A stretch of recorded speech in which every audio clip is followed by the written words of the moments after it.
अश्मा नाम के गांव में मीनू नाम की एक छोटी बच्ची अपनी माँ कमला, पिता रामू और बूढ़ी दादी के साथ रहा करती थी।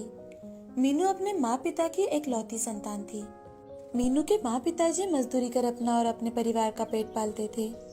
मीनू दिखने में काली थी, लेकिन पढ़ाई में वो हमेशा ही अव्वल रहा करती थी।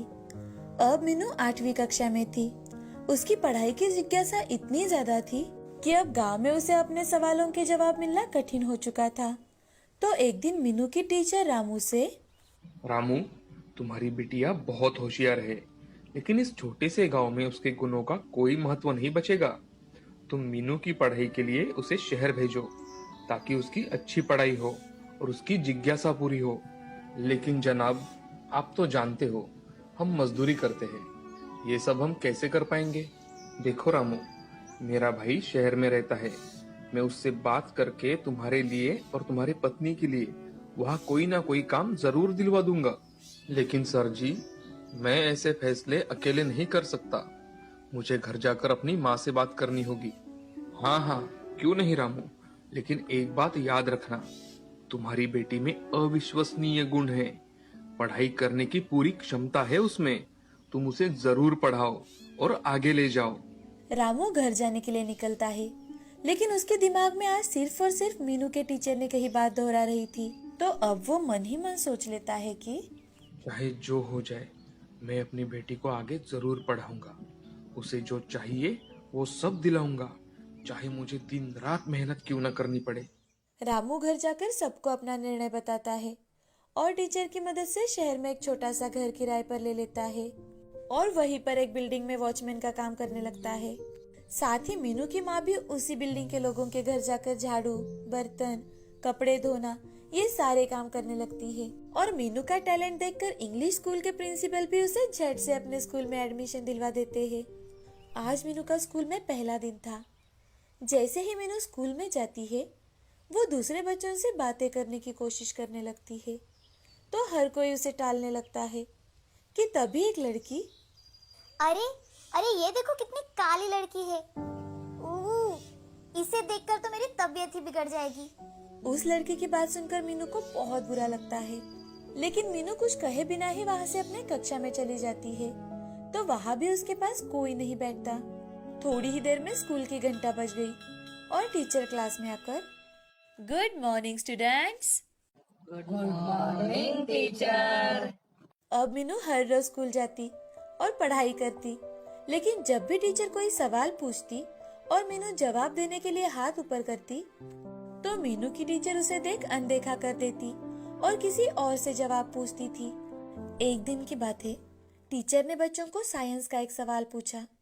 क्लास में इस सवाल का जवाब मीनू के अलावा किसी और को पता ही नहीं था। मीनू ने बड़े ही उत्साह के साथ अपना हाथ ऊपर उठाया कि तभी टीचर, किसी को नहीं आता जवाब? टीना, रघु, कोई नहीं जानता इस सवाल का जवाब? अरे बताओ। टीचर टीचर मैं बताऊं? कोई जरूरत नहीं है। टीचर के ऐसे कहते ही मीनू उदास होकर चुपचाप अपने जगह बैठ जाती है कि तभी miss school of the year के कंपटीशन की नोटिस आती है। तो एक लड़का धीरे से, टीचर, इसमें तो मीनू को ही भाग लेना चाहिए ना।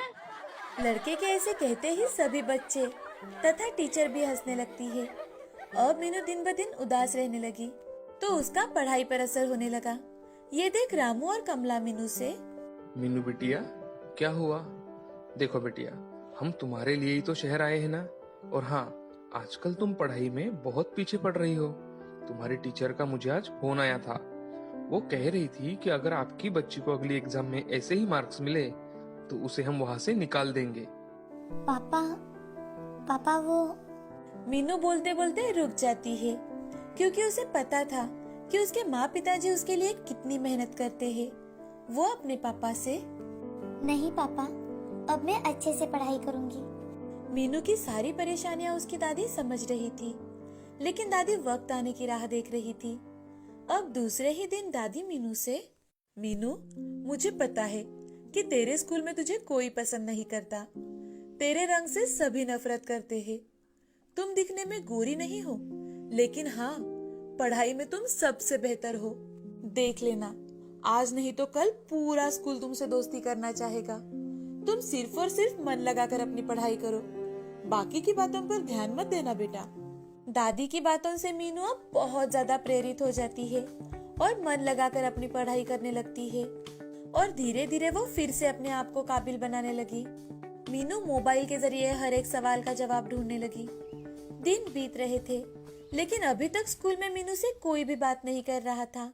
ऐसे ही एक दिन क्लास में एक नोटिस आती है, स्टेट लेवल पर क्विज कंपटीशन होने वाला है, तो स्कूल से सबसे होशियार बच्चे को ही भेजा जाएगा। जो भी इस कंपटीशन में पार्टिसिपेट करना चाहता हो वो स्कूल के बाद हॉल में आ जाए। ये नोटिस सुनते ही मीनू बहुत ज्यादा खुश हो जाती है और स्कूल के बाद हॉल में पहुंच जाती है।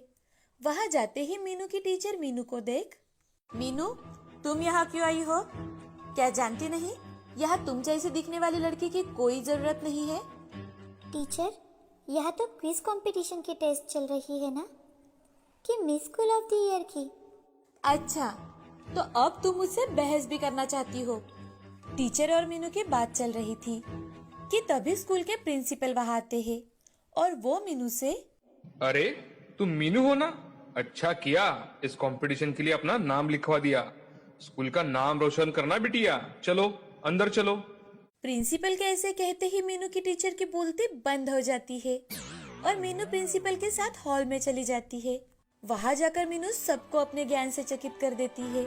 उसका ये टैलेंट देख मीनू को उसके चेहरे से नफरत करने वाला हर एक बच्चा उसकी ओर देखता ही रह जाता है। अब मीनू स्टेट लेवल पर होने वाली कंपटीशन में भी फर्स्ट आती है। मीनू के माँ पिताजी भी अपनी बेटी की तरक्की देख बहुत ज्यादा खुश हो जाते हैं। इस कहानी से हमें ये सीख मिलती है कि किसी की पहचान उसकी सुंदरता या गोरापन नहीं होता, इंसान की सही पहचान उसके दिल और दिमाग से होती है।